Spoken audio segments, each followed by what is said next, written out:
हरे कृष्णा।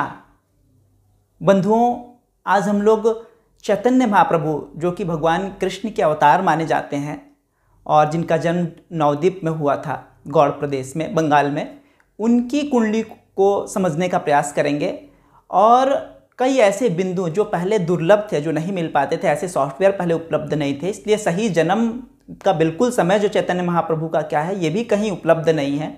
मैंने बहुत इस पर शोध करके इसे निकाला है और वो बताऊंगा कि वो समय क्या है, और ये भी बताऊंगा कि वो क्यों सही है, क्यों उस समय का आधार वही है जो गुरुजनों ने पहले सुझाया है। प्राइमरी सोर्स जो है श्री चैतन्य चरणामृत जो है, चरितामृत जो है, वही है, लेकिन कुछ और चीज़ों को मिलाकर। और मैं फिर बताऊंगा कि क्यों जो मैंने समय चुना है वो बिल्कुल सही है, और उनके जीवन पर उसको टैली करते हुए चलूंगा। और अभी तक सिर्फ लग्न कुंडली की बात होती रही है। उनके जो नाना थे, वो भी ज्योतिष के बहुत बड़े विद्वान थे, नीलांबर चक्रवर्ती, उन्होंने कहा था कि इसकी जैसे भगवान कृष्ण अपने आवरण में, भगवान कृष्ण के माया में सब कुछ समा जाता था, तो राम और कृष्ण के रूप में तो वो खुले रूप में आए, लेकिन जब वो चैतन्य महाप्रभु यहाँ भक्त के रूप में आए हुए हैं, लेकिन है कृष्ण और राधा का सम्मिलित रूप इनको माना जाता रहा है। ये चलते भी थे तो कई बार माँ पिताजी को सुनाई देती थी पायल की आवाज़, तो लोग बचपन में थोड़े भयभीत हो जाते थे कि क्यों पायल की आवाज़ आती है। तो उसको समझेंगे कि क्यों जो है वो उनकी कुंडली, नीलांबर चक्रवर्ती कह रहे हैं कि इनकी कुंडली भी इसी तरीके से आवरण डाले हुए, ऊपर से नहीं नजर आती है कि भीतर में ऐसा ऐसा दिव्य आत्मा अवतरित हुआ है। क्यों वो ऐसा कह रहे हैं? वो सचमुच लग्न कुंडली में उतनी अच्छे से नहीं दिखती है। उनकी जो नौमांस कुंडली है वो तो बिल्कुल दिखाई दे रहा है कि कोई दिव्य पुरुष है। तो पहली बार मैं उनकी नौमांस कुंडली आप लोगों के सामने लाऊंगा, और दसमांस कुंडली जो प्रोफेशन के लिए, मतलब जो उनके कर्मों के लिए है, उस पर भी डिस्कस करूंगा। तीनों कुंडली मैं लेके आपके सामने आया हूं। तो आरंभ करते हैं कि चैतन्य महाप्रभु का जो जन्म है वो 18 फरवरी, एक्चुअली वो जो पूर्णिमा था, फागुन का पूर्णिमा, वो 18 फरवरी 1486 को हो रहा है। उस दिन उनका जन्म हुआ था, और पूर्णिमा उस दिन चंद्र ग्रहण भी था। देख रहे हैं ना, चंद्रमा के साथ केतु है, सूर्य के साथ राहु। ये पोजीशन जब आ जाता है ना, चंद्रमा सूर्य आमने सामने हो और केतु राहु के एक्सिस में हो, तो वो चंद्र ग्रहण का समय होता है। तो चंद्र ग्रहण का समय था और शाम का समय है। कुछ लोग ऐसा कहते हैं कि सूर्यास्त हो गया था, लेकिन मैं सॉफ्टवेयर से पहले सॉफ्टवेयर उपलब्ध नहीं थी जो बताएं, वो उतना गौर से ध्यान नहीं दिए होंगे। सॉफ्टवेयर जब अभी नई तकनीक से देखने और पता चलता है कि उस समय सूर्यास्त जो है वो शाम को 6:33 पे हुआ था।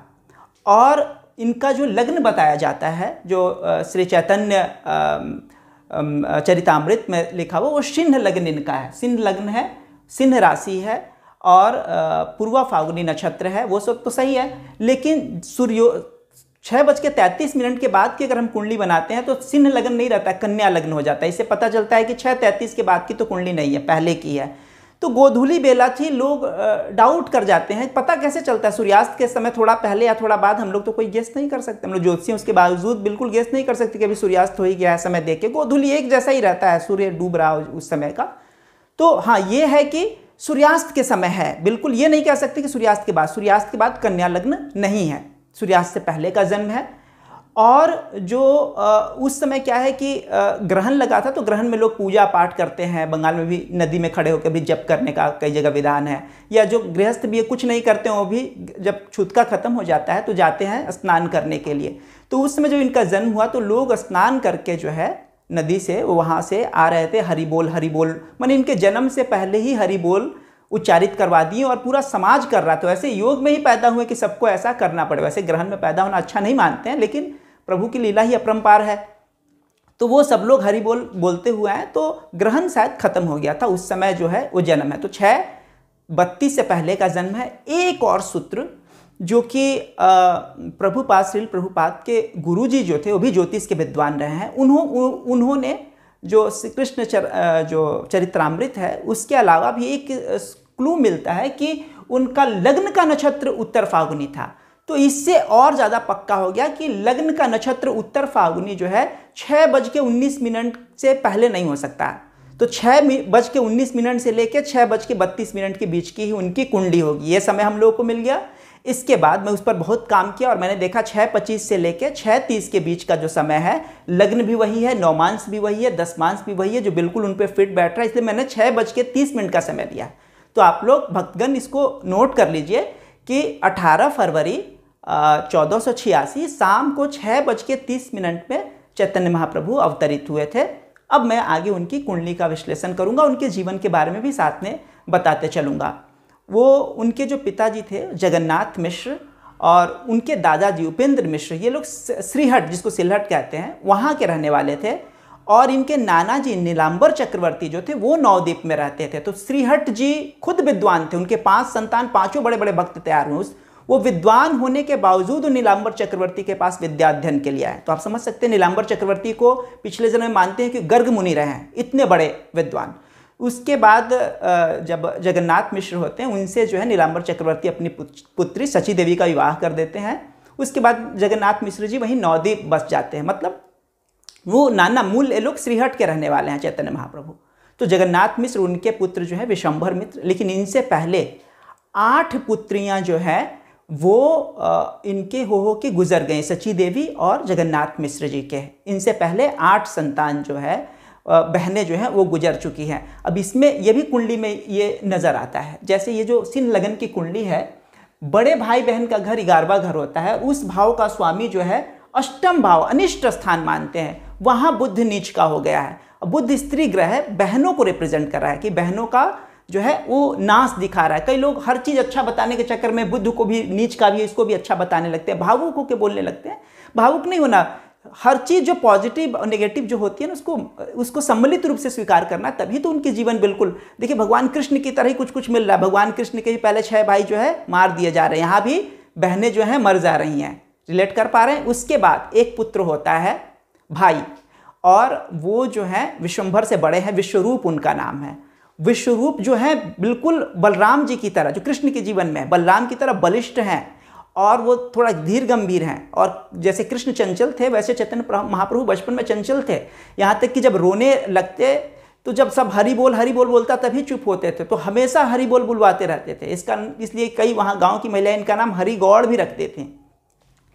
और नीम के पेड़ के नीचे इनका घर था, तो वहाँ पैदा हुए थे, माँ इनको निमाई कहती थी। और एक चीज़ और, इसी तरीके से ऐसे हल्का फुल्का नाम, जैसे कोई अगर बच्चा बीमार रहता है उसका नाम रख देते हैं कि बेचना, मन इसको बेच दिया हमने, इस तरीके का नाम रखते कि बच जाए। अब जिसके घर में 8-8 पुत्रियां गुजर चुकी हों, एक बेटा फिर आया है, फिर मुश्किल से जब विश्वरूप 10 साल के हो गए थे तब चैतन्य महाप्रभु का जन्म हुआ था, बिल्कुल वृद्धावस्था में। सची देवी और जगन्नाथ जी वृद्ध हैं, उस समय ये संतान आया। वैसे ही जैसे नंद बाबा और वो दशरथ जी भी जब वृद्ध हो गए हैं, उस समय राम आए हुए हैं। बिल्कुल चीज़ें यहाँ पे रिपीट हो रही हैं अगर आप देखें तो। जो बड़े भाई हैं, गुरु बहुत मजबूत है इनका, इसलिए बड़े भाई का सुख इनको दे रहा है। लेकिन गुरु अंतोगत्वा 11वें घर का स्वामी जो है, बड़ा भाई बहन सब इससे देखेंगे, वो अष्टम में चला गया है।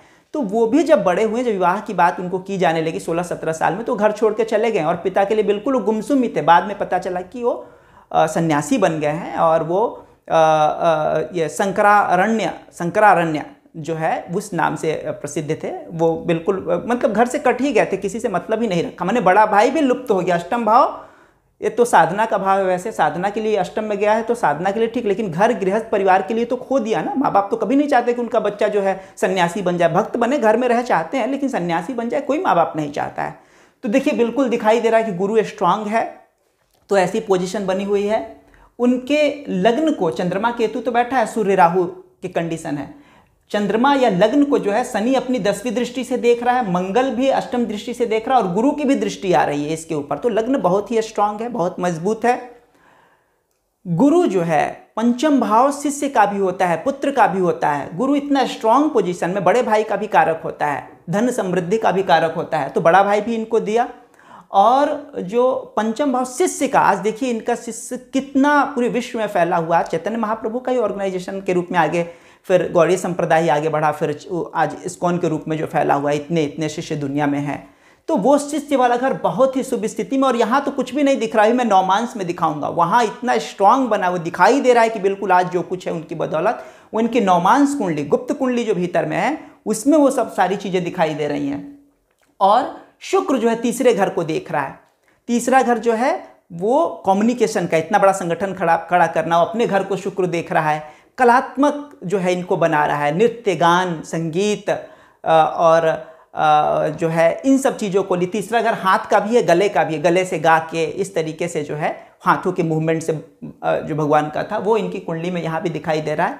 एक बहुत महत्वपूर्ण बात, कुंडली में खराब योग भी है, सूर्य राहु सर्पदंश योग है। तो पहली पत्नी जो थी लक्ष्मी प्रिया थे। कुछ लोग मानते हैं कि जो 15-16 साल की उम्र में इनकी शादी हो गई थी। उसके बाद जो है पत्नी, ये जब गए थे बंगाल, पूर्वी बंगाल में गए थे कीर्तन वगैरह के सिलसिले में, उसी समय जो है लक्ष्मी प्रिया को गुजर गई। कुछ लोग कहते हैं मामूली बुखार से गुजर गया, कुछ लोग मानते हैं कि सर्पदंश की वजह से मर गई। और चैतन्य चरितामृत में कहा गया है कि विरह रूपी वियोग में जो है, क्योंकि वो लक्ष्मी के अवतार मानते हैं उनको, कि विरह रूपी में कृष्ण के विरह में विरह रूपी सर्प ने उनको डस लिया। जो भी हो, लेकिन यहाँ सर्पदंश का जो है योग सूर्य राहु बनाता है।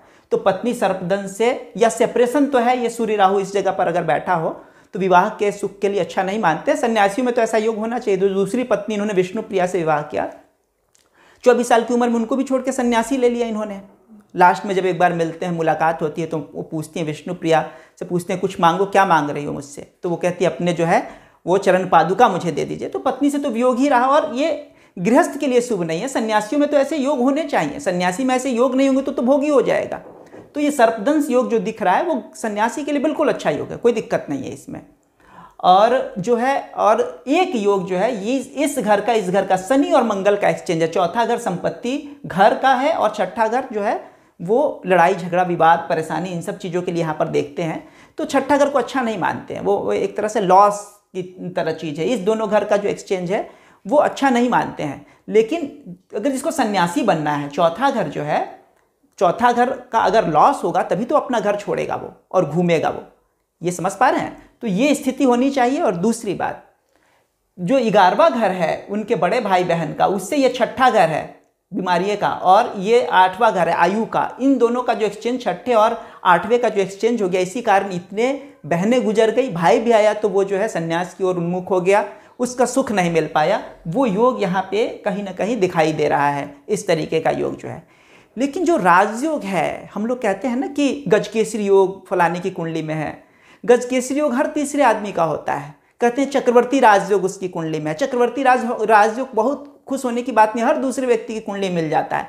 लेकिन इनकी कुंडली में जो है वो किसी में नहीं है, दुर्लभ है। एक वल्लकी वीणा योग कहते हैं, वल्लकी वीणा योग, ये 99,999 में एक आदमी का होता है प्रोबेबिलिटी की दृष्टि से। अब तो सॉफ्टवेयर निकाल के दे देता है, 1 लाख में 1 लोगों का ये योग बनता है। वो गीत संगीत वीणा इन सब चीज़ों में ख्याति प्राप्त करते हैं, इन चीज़ों में वो आगे जाता है। ये कब स्थिति बनती है? जब 7 ग्रह, चंद्रमा केतु और राहु को छाया ग्रह इसको नहीं काउंट करते हैं, इसके अलावा जो 7 ग्रह हैं, 7 ग्रह जब अलग अलग घर में होते हैं। देखिए कोई ग्रह किसी के साथ नहीं है, सब अकेले, चंद्रमा शनि गुरु मंगल सूर्य बुध शुक्र सब अकेले अकेले हैं। जब 7 ग्रह 7 अलग अलग भावों में बैठे हों तो इसको वल्लकी वीणा योग कहते हैं। और ये नित्य संगीत, इसमें इन्होंने बिल्कुल क्रांति ला के रख दिया। भक्ति साधना योग का वो पीरियड था, उसके बीच में इन्होंने संगीत भजन गाकर, और बिल्कुल जब ये चलते थे एक मूवमेंट ऐसा बनता था कि विरोधी भी एकदम नतमस्तक हो जाते। एक कहानी तो कहती है कि स्त्री मछली काट रही थी, वो भूल गए अपने बच्चे का गर्दन काट दिया, उसको पता नहीं चला। हालांकि बाद में इनके आशीर्वाद से वो जी गया, ऐसा मानते हैं। लेकिन भाव ये है कि सब लोग डूब गए थे, होश में कोई रह नहीं पाया। मुस्लिम जो कई लोग कहते हैं हिंदू मुस्लिम एकता की बात नहीं थी, कई लोग मुस्लिम काजी इनको परेशान करने की कोशिश कर रहे थे।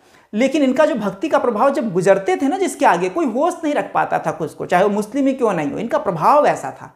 तो ये वल्लकी वीणा योग, ये भगवान की कृपा हुई कि मुझे ये चीज़ देखा, वल्लकी वीणा योग, इससे पहले कहीं जिक्र नहीं हुआ था। मैं बहुत प्रसन्न हूँ इसको लेकर कि बिल्कुल आगे दशमांश कुंडली में दिखाऊंगा कि इस वल्लकी वीणा योग के साथ वो जो दशमांश कुंडली है वो उनको नृत्य संगीत कला के साथ भक्ति में एक नया क्रांति, जो आज भी झूम रहा है, पूरा विश्व झूम रहा है, नाच रहा है, बिल्कुल से कमाल कर दिया इन्होंने। ये जो इस तरीके का यहाँ पे योग बना पड़ा हुआ था। इसके बाद जो है हम लोग इसको जो है नौमांश कुंडली जो है उसमें थोड़ा सा समझते हैं। ये है नौमांश कुंडली, इसी को नीलांबर चक्रवर्ती कहते हैं कि गुप्त रूप से जो है रिवील नहीं हो रहा, वो आज आप लोगों के सामने रिवील हो रहा है। 6:30 बजे की कुंडली जब बनाएंगे, ये धनु लग्न है, धनु ऐसे ही बृहस्पति का लग्न है, लग्न का स्वामी 11वें घर में बैठा है, प्राप्ति का, अचीवमेंट का। और यहाँ भी गुरु चंद्रमा गजकेसरी योग बना रखा है, 10मेष सप्तमेष यहाँ भी ये 3 ग्रह यहाँ बैठे हैं और सबसे बड़ी बात 4 ग्रह राजकुल उत्पन्न योग यहाँ नवमांश में दिख रहा है। सूर्य उच्च का है, जो दूसरी पत्नी विष्णुप्रिया शादी हुई बड़े घराने से मानी जाती थी कि वो है, तो नवमांश पत्नी के लिए भी देखते हैं तो सूर्य उच्च का है, बड़े जगह शादी हुई विष्णुप्रिया जी जो है। राहु बैठा है यहाँ भी सप्तम में, द्विस्वभाव राशि है तो एक से ज़्यादा विवाह करवाया एक के अंत के बाद। राहु वहाँ भी था, लग्न कुंडली में भी था, नवमांश में भी हम देख रहे हैं। लेकिन सूर्य उच्च का है, मंगल अपने घर में बैठा हुआ है, शुक्र अपने घर में बैठा और शनि अपने घर में। जब 3 या 3 से अधिक ग्रह या तो स्वराशि अपने घर में बैठे हो या उच्च के हो तो राजकुल उत्पन्न योग होता है। ऐसे लोग जमीन पर भी पैदा हो तो ऊंचाई पे जाते हैं। तो ये तो खुद भगवान का रूप यहाँ तो दिखाई देने लग गया, बिल्कुल लग्न में दिख नहीं रहा था, लग्न तो थोड़ी सी गड़बड़ कुंडली नजर आती थी। लेकिन ये मैं भी कल ही देखा, इसीलिए हुआ कि नहीं इस वीडियो को तो बिल्कुल पहले बनाऊंगा फिर कोई दूसरा काम करूंगा। तो पंचम भाव शिष्य का भाव है और उसी भाव में जो शिष्य आज इतने फैले हुए हैं, देखिए सूर्य उच्च का कितने सम्मान कीर्ति जो है इनके शिष्यों का फैल रहा है। मंगल यहीं अपने घर में बैठा हुआ है, ऊपर से गुरु की दृष्टि, चंद्रमा बुद्ध की दृष्टि, ये दोनों भाव जो सम्मान का है, प्रतिष्ठा का, पंचम 11वां सबसे स्ट्रांग है। ये है इस कुंडली का राजयोग। शनि तीसरा घर में अपने घर में बैठा हुआ है जो कम्युनिकेशन का घर है, मतलब अगर संगठन बनाना हो, लोगों को जोड़ना हो तो ये एक योग। और शुक्र जो है छठे घर में और 12वें घर में किसी ग्रह को अच्छा नहीं मानते शुक्र के सिवाय। शुक्र जो अपने घर में बैठा हुआ है और 12वें घर को देख रहा है, तो बाहर यात्रा कर करके इन्होंने बहुत सारा अपने धर्म को फैलाया। 24 साल तो वो वहाँ पे रहे, वहाँ पर भी धर्म का उन्होंने जो किया। लेकिन उसके बाद 1509 ईस्वी में पिता के तर्पण के लिए पिताजी गुजर गए तो गया आए थे, वहाँ ईश्वर पुरी जी से मुलाकात हुई, उन्होंने कृष्ण वगैरह के नाम इनको दिया। उसके बाद से तो बिल्कुल ये डूब गए। और फिर 1510 में ही 24 साल की उम्र में ही ये जो है केशव जी भारती जी से उन्होंने संन्यास की दीक्षा ले ली और बिल्कुल सब छोड़ दिया। वो जो तारक ब्रह्म महामंत्र जिसको कहते हैं, हरे राम राम राम हरे हरे, हरे कृष्ण कृष्ण कृष्ण हरे हरे, 32 अक्षर का जो है, तो वो जो है इस मंत्र का जो है पूरा प्रचार तो उसको जो है वो फैलाते चले गए। उसके लिए बाहर ही 24 साल तो पहले बंगाल का था, 24 साल के बाद 48-39वें साल गुजरे हैं। उसके बाद जो है 24 साल जो है उनका बाहर का ही रहा है, उस पर भी अभी बात करेंगे। तो अब दशमांश कुंडली एक नज़र देखते हैं। ये है दशमांश कुंडली। दशमांश कुंडली में लग्न ही वृषभ लग्न है और भगवान कृष्ण का लग्न क्या है, वृषभ लग्न है।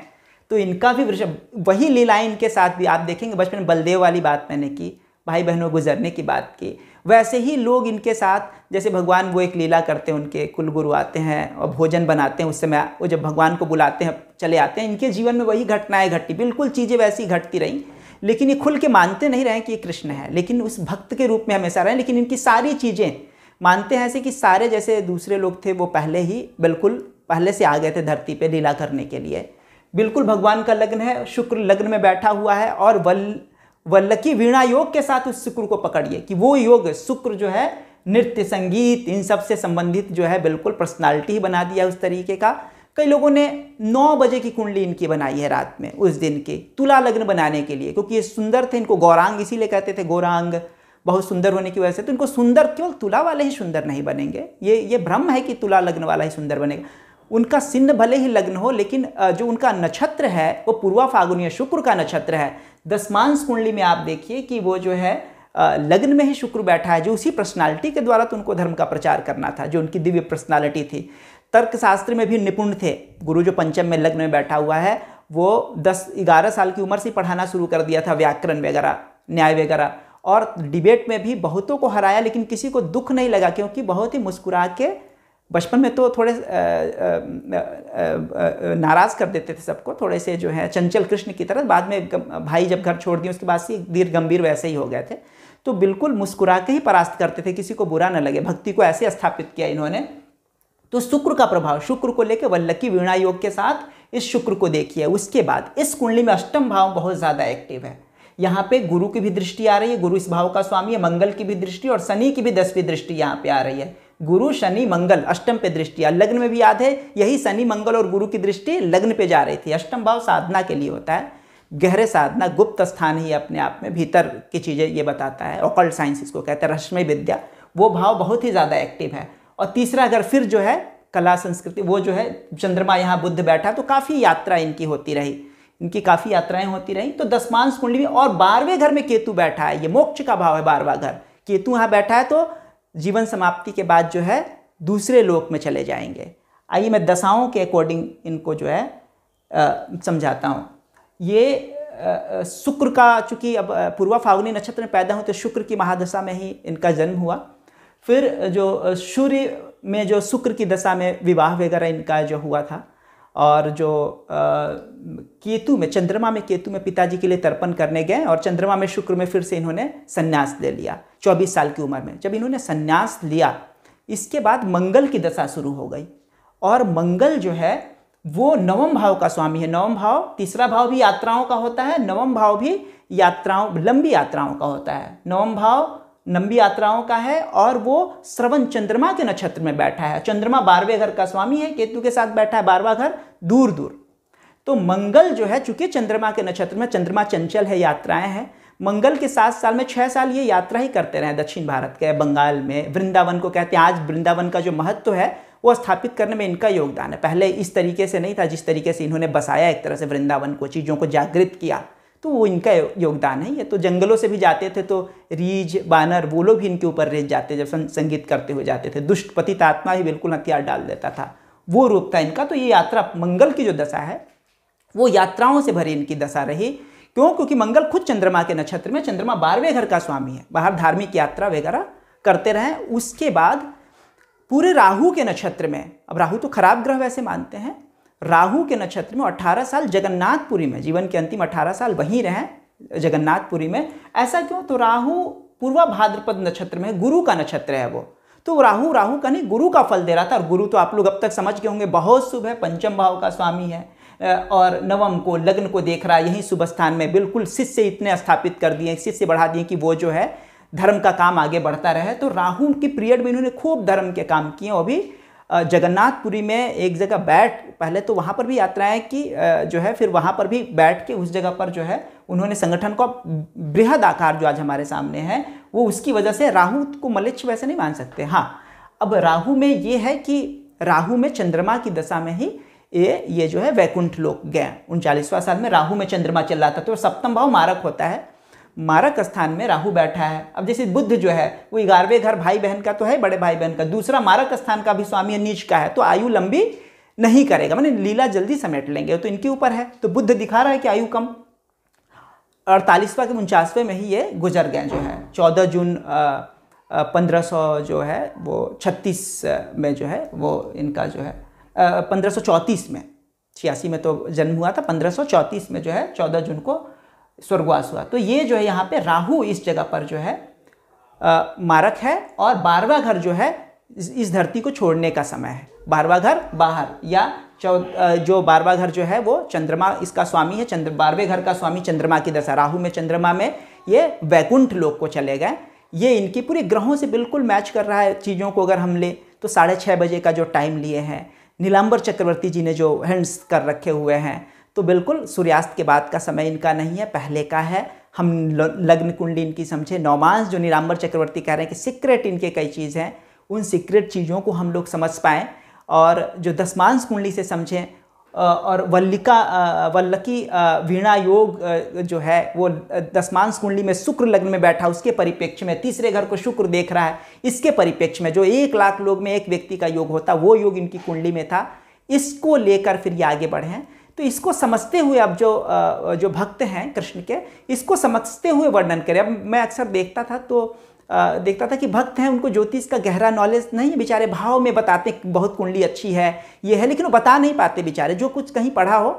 और तो वो अब क्या है कि अब बता सकते हैं ऑथेंटिक कि ये वजह है क्यों नीलांबर चक्रवर्ती जो है कह रहे हैं कि गुप्त नौमांस कुंडली, लग्न कुंडली से ज़्यादा स्ट्रॉन्ग नौमांस कुंडली है इनकी, भीतर की कुंडली। पराशर जी ने भी कहा है कि लग्न से कम महत्व नहीं देना है, उसका भी बहुत महत्व है नौमांस कुंडली का। यहाँ तो देखने का, जब उस दौर में कम लोग देखते थे, लग्न कुंडली चंद्र ही देखते, नौमांस तक नहीं जाते थे। हालांकि दक्षिण भारत में लोग नौमांस कुंडली ज़रूर देखते हैं, अवश्य में वो देखते हैं। तो नौमांस कुंडली पर नहीं, भीतर हमें जाना। नौमांस कुंडली कितने बजे का, नौमांस कुंडली दशमांश कुंडली बदल जाएगी अगर हम 10-15 मिनट आगे पीछे चले जाएंगे। तो 6:25 से 6:30 के बीच में नौमांस दशमांश वही कुंडली है। आप 6:25 भी पकड़ सकते हैं, लेकिन मैंने 6:30 पकड़ा है, जस्ट सूर्यास्त से जस्ट पहले का समय 6:33 में सूर्यास्त हुआ है, 6:33 का मैंने समय पकड़ा, उसी पर मैं बिल्कुल फिर बैठाया। सारी जीवन की घटनाएं दशाओं के अकॉर्डिंग भी वैसे ही घटती चली गई। मुझे बहुत आनंद आ रहा है कि ये वल्लकी वीणा योग और इन सब चीज़ों को, ये परिवर्तन और इन चीज़ों को मैं खुद समझ पाया। उनकी कृपा है कि मैं समझ पाया और उसको आप लोगों के सामने जो है वो प्रस्तुत कर रहा हूँ। अब इसको समझ के फिर हम चैतन्य महाप्रभु के जीवन को आगे अगर बताएं, उनके ग्रहों के बारे में, तो और प्रभावशाली होगी। और भाई चैतन्य महाप्रभु, प्रभु की ही कृपा कि मैं बोल पाया। इतना बोलने से पहले मुझे घबराहट हो रही थी कि मैं समेट पाऊंगा कि नहीं। जो मायातीत है, माया से परे है, उसकी कुंडली हम कैसे बयां कर पाएंगे। लेकिन उनकी कृपा है कि लगभग मैंने जो चीज़ें सोची थी कि आप लोगों तक पहुंचाना है, भक्तों तक पहुंचाना है, वो लगभग मैंने पहुंचा दिया। इसके साथ ही अगर कभी लगेगा कि छूट चुका है या कुछ और वक्त कुछ पूछना चाहेंगे तो फिर मैं उसका जवाब भी वीडियो बना के दे सकता हूं, कि और भी अगर गहरे में कुछ समझना चाह रहे हैं तो फिर इसी के साथ हरे कृष्णा।